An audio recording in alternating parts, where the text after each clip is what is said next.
Hello, everyone, and welcome back to another episode of Parts Talk.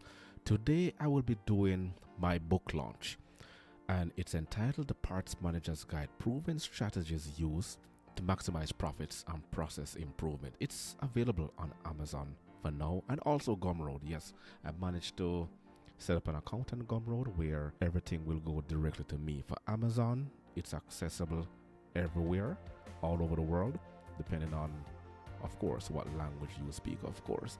And for Gumroad users, it's only available in English.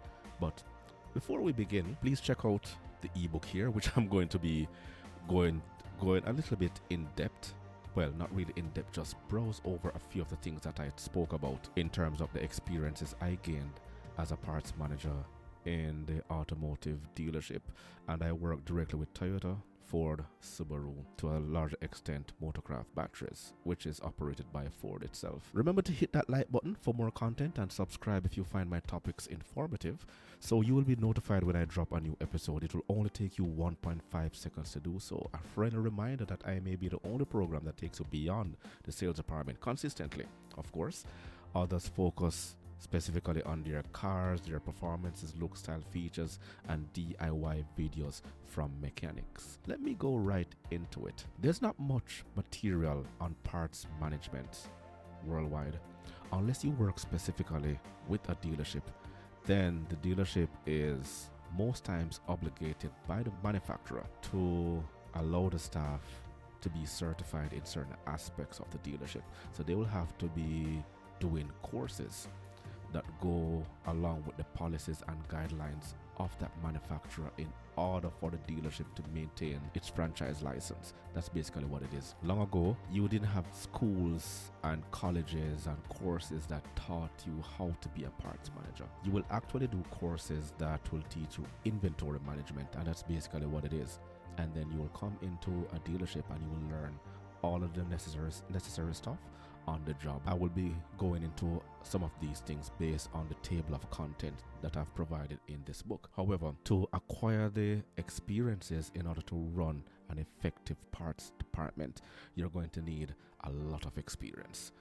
And it only comes with working with a very productive and efficient dealership that knows what they're doing, and the necessary strategies, forecasting, budgeting, and be sales oriented, results oriented, so you will learn along the way. Of course, vehicles are always changing, strategies are always evolving, not to mention that dealership and industries, they have to keep up with the trend that changes from time to time. The technology is moving fast, and also you have to bear in mind we're experiencing a little of both right now, which is either a natural disaster or a downturn in the economy that affects the automotive industry directly. Anything that happens outside of the scope of human error, I may call it, the automotive dealership is affected. Currently, we see a shortage of parts. We see a shortage of inventory in order to have the production of the cars maintained. Manufacturers have to be scaling back right now on operation. They have to be bypassing some of the features in the cars in order to get the finished product to the showroom. They have to compromise a lot of the other things because of the chip shortage that is going on, of course. And we have also a shortage of drivers to distribute trucking and transportation and all that is taking place on a global scale, of course. So we're not immune to basically what is happening. The Parts Manager Guide is coming in at the right time, because one of the things that I always emphasize is the need for dealerships to increase their absorption rate. Not, believe it or not, based on my experience, not a lot of dealerships, managing directors, general managers focus on the absorption rate, which is the total sales for parts and service, which will cover the overall cost and match that of what the sales department will not naturally be doing. Because if there is a downturn in sales like what we're experiencing right now, then that dealership is going to suffer tremendously. So when car sales are down, then parts and service have to step up and maintain the balance in the books in order for the dealership to remain operational. But let me not blabber and too much into that, and let's go to the book itself so we can discuss now. So the Parts Manager Guide, proven strategies used to maximize profits and process improvement, as I indicated. And the table of content is here. I give you the introduction, I talk about parts and service working together, the role of the parts department, the work of the parts department, order taking, what does this practice involve? I go briefly into that.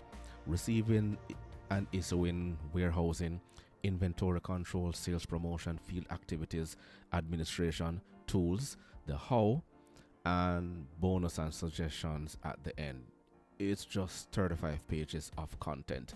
I am going to be adding to this as I go along in order to get it up to around 75, just under 100 pages, not to have it too monotonous. I speak a little bit about budgeting, marketing, and customer retention strategies. And in every single one of my video, I try to emphasize the use of the parts department and the service department being involved in the operational strategies of the dealership itself. I think we're overlooked most of the time, especially the parts department. Let me go a little bit into the introduction here and just read this section for you. I won't go into the book. I'm going to encourage you to get a copy. It's only $9.99 US on Amazon right now, $12.76 in Canadian.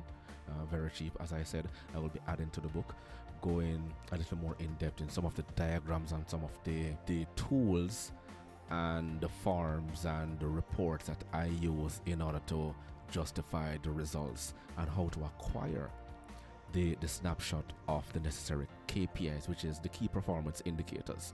Okay, but you have to be in the industry to understand all of that, what I'm actually talking about. So as I mentioned, the automotive industry is one of the most complex yet dynamic business models that's been around for decades, right? From Henry Ford to Sadiq Toyota, Elon Musk, Google, Waymo, Lucid Motors, Neo, XPEV, and several more, we are witnessing an evolution right before our eyes. New players in the market. We're used to the Fords and the Mazdas and the Subarus and the Nissan and Isuzu, Mitsubishi, the traditional ones that we get to grow and love. And most of those manufacturers are in excess of 30 years or more. They've been around for quite a while. These are all new players, and they're coming in. Most of these now that I've mentioned here, they are coming in with electric vehicles. So basically, we've had 100 years of the combustion traditional engine, and then, like I said, the technology is moving, it's evolving. So it's a good time to be alive to know exactly where we had, what we were working with compared to what we're going into now. Because I still remember the days of points and condensers and distributors and carburetors and all those things. Now everything is basically digital or direct injection. As we go to see, we had not only points and condensers, we had injector tips. Now we have direct computerized injections and map sensors and so many different things. Now we have cars that are surrounded by airbags because safety is now the number one priority in terms of how we operate our units on the road. And of course, laws are instituted by the various governments and regulation telling us, at least they're trying to protect us from ourselves, right? And that goes along with the speed limits that are set on the road, of course, right? So don't leave that out in consideration as well. So I go on to say, but how many of you know what takes place behind the scenes? How many of you know the multifaceted situations many trusted and experienced individuals undergo to keep your vehicles on the road, right?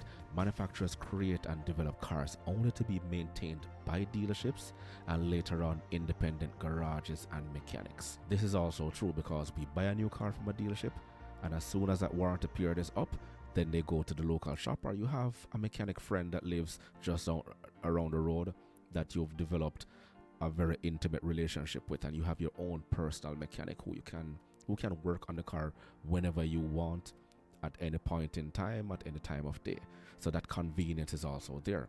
But remember, a lot of the independent garages and mechanics, they also pass through dealerships. So the technology is right there within the grasp, and a lot of them still maintain relationships with the former dealerships that they work and the information is passed on, the information is spread around, and a lot of them still go back to school to keep abreast of how the technology is actually evolving. So they have to be on top of what is going on right now.